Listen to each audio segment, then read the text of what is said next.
Audio Jungle.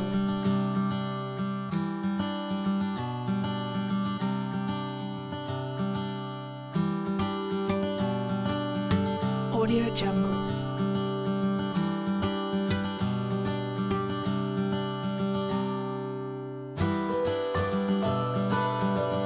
Audio Jungle.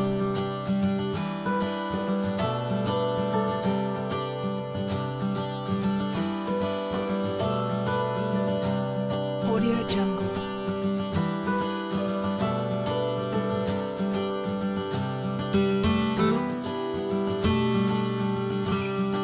Audio Jungle.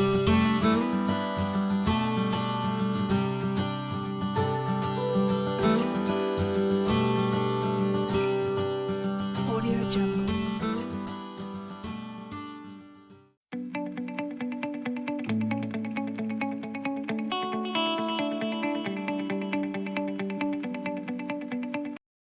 Assalamualaikum warahmatullahi wabarakatuh. Selamat pagi anak-anakku sekalian. Bagaimana kabarnya hari ini? Semoga kalian semua dalam keadaan sehat walafiat. Perkenalkan, nama saya Bulika, guru sejarah kalian. Pada kesempatan kali ini, kita akan belajar tentang kerajaan-kerajaan maritim Hindu-Buddha di Indonesia. Untuk mempelajarinya lebih dalam lagi, yuk bersama-sama kita simak video pembelajaran berikut ini.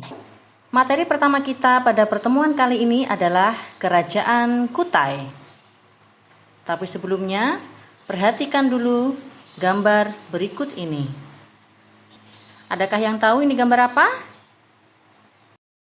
Kalian telah melihat batu yang ada tulisannya di depan itu. Adakah yang tahu batu apa itu?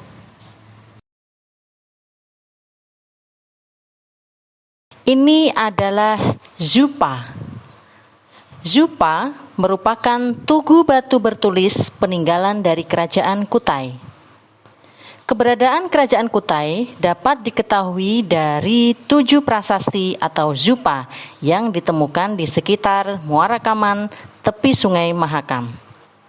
Di mana sih letak Kerajaan Kutai?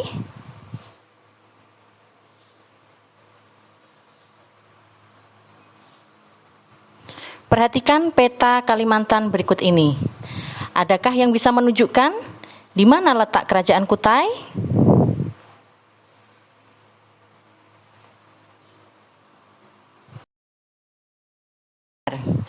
Kerajaan Kutai terletak di Muara Kaman, tepatnya di hulu Sungai Mahakam.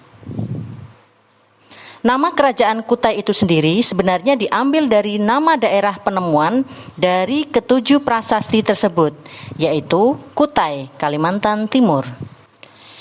Sistem pemerintahan di Kerajaan Kutai menganut sistem pemerintahan kerajaan, di mana seorang raja mempunyai kekuasaan penuh dalam mengatur rakyatnya, dan kekuasaan yang dimiliki oleh raja diberikan secara turun-temurun menganut garis keturunannya. Adapun raja-raja yang pernah memerintah Kerajaan Kutai, di antaranya adalah yang pertama, Kudungga. Kudungga adalah raja pertama Kutai.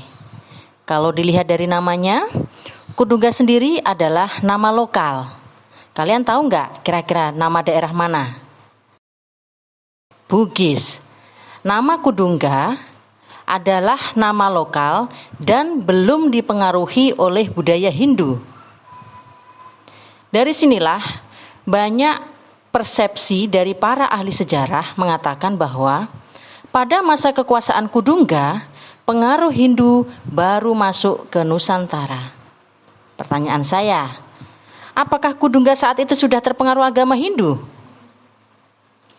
Sebenarnya, kedudukan Kudungga awalnya adalah seorang kepala suku. Nah, dengan masuknya pengaruh Hindu, ia mengubah struktur pemerintahannya menjadi kerajaan dan mengangkat dirinya sebagai raja. Jadi pada awalnya itu, Kudungga itu belum menjadi raja, karena pada masa itu kan masih kepala suku. Kemudian ketika pengaruh Hindu-Buddha masuk ke Indonesia dan sistem pemerintahan Kutai pada masa itu diubah menjadi sistem kerajaan oleh Kudungga. Kemudian yang kedua, Aswawarman.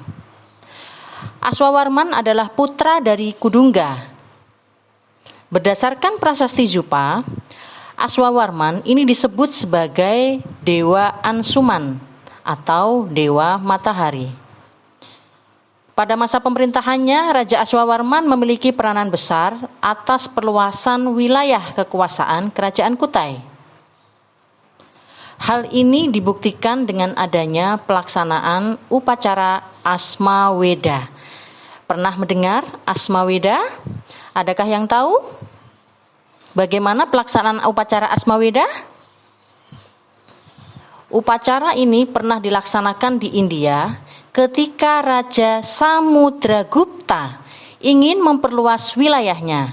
Nah, dalam upacara tersebut dilaksanakanlah pelepasan kuda dengan tujuan untuk menentukan batas kekuasaan kerajaan. Terus bagaimana cara menentukannya ya?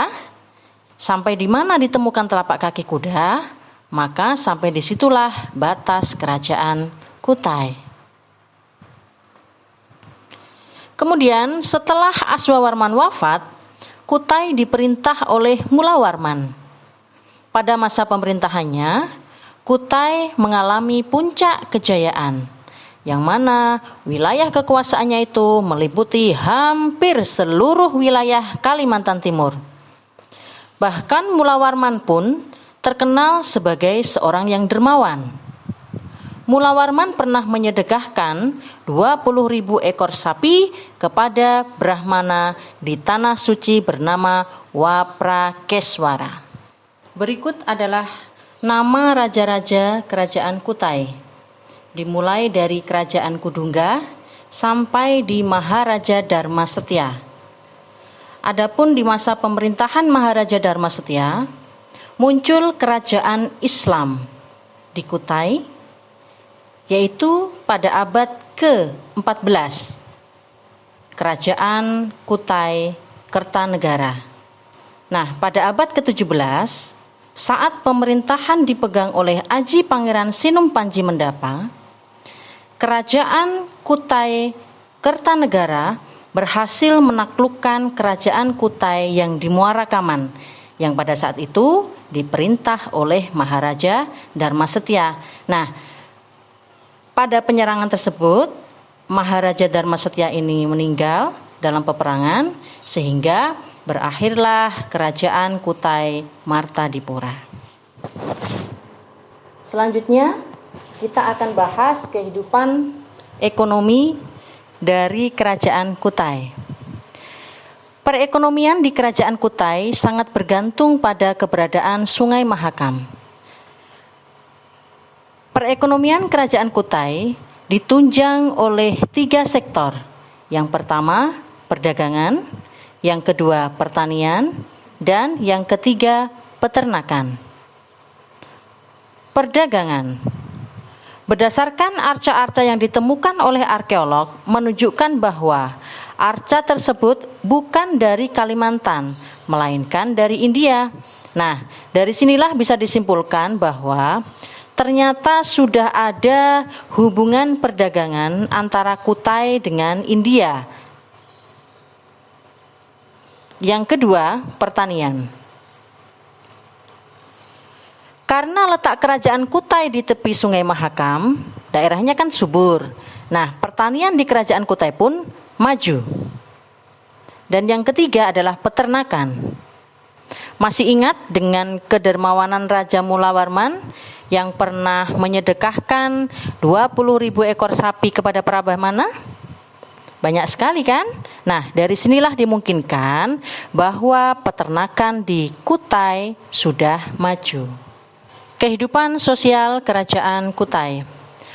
Agama Hindu telah berpengaruh besar bagi kehidupan sosial masyarakat Kutai. Penganut Hindu di kerajaan Kutai sudah menerapkan sistem kasta dalam kehidupan sosialnya. Masih ingat ada berapa kasta dalam Hindu? Ada 4 ya. Yang pertama Brahmana, yang kedua Ksatria, yang ketiga Waisya, dan yang keempat adalah Sudra. Nah, di kerajaan Kutai hanya ada 2 kasta, yaitu kasta Brahmana dan kasta Ksatria. Akan tetapi, kasta di Kutai ini tidak terlalu ketat seperti yang ada di India. Kehidupan budaya kerajaan Kutai. Kebudayaan masyarakat Kutai cukup maju, ditandai dengan adanya upacara pemberkatan bagi pemeluk agama Hindu, atau istilah lainnya adalah penghinduan. Namanya adalah upacara Fratyastoma yang pernah dilaksanakan di masa Mula Warman. Agama Hindu di Kutai telah mengalami proses akulturasi dengan adanya budaya lokal. Apa sih buktinya? Ya, Zupa, seperti gambar yang ada di depan tadi.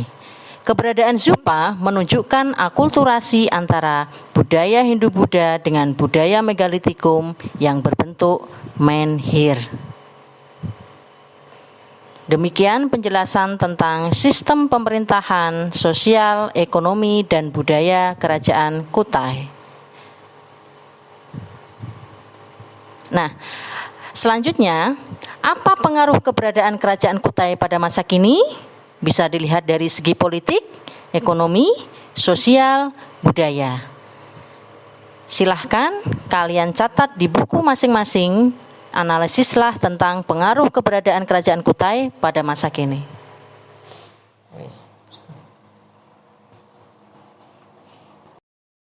Anak-anakku, demikian video pembelajaran kita hari ini. Sampai jumpa pada pertemuan berikutnya dengan materi selanjutnya. Assalamualaikum warahmatullahi wabarakatuh.